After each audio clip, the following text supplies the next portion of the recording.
અમદાવાદ ગ્રામ્ય એલસીબીને મોટી સફળતા પ્રાપ્ત થઈ છે। અમદાવાદથી આ સમાચાર સામે આવી રહ્યા છે।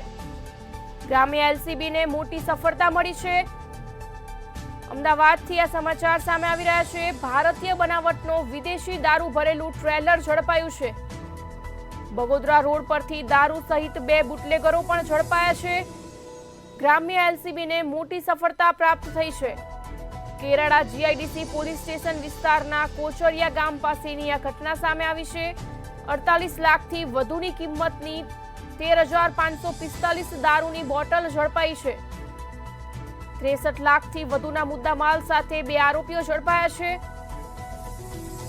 કેરાળા જીઆઈડીસી પોલીસને આરોપીઓ સોંપવામાં આવ્યા છે। અમદાવાદ ગ્રામ્ય એલસીબીને મોટી સફળતા મળી છે। ભારતીય બનાવટનો વિદેશી દારૂ ભરેલું ટ્રેલર ઝડપાયું છે। બગોદરા રોડ પરથી દારૂ સહિત 2 બુટલેગરો ઝડપાયા છે। કેરાળા જીઆઈડીસી પોલીસ સ્ટેશન વિસ્તારના કોચરિયા ગામ પાસેની આ ઘટના સામે આવી રહી છે, જ્યાં 48 લાખથી વધુની કિંમતનો 13,545 દારૂની બોટલ ઝડપાઈ છે। 63 લાખથી વધુના મુદ્દામાલ સાથે 2 આરોપીઓ ઝડપાયા છે।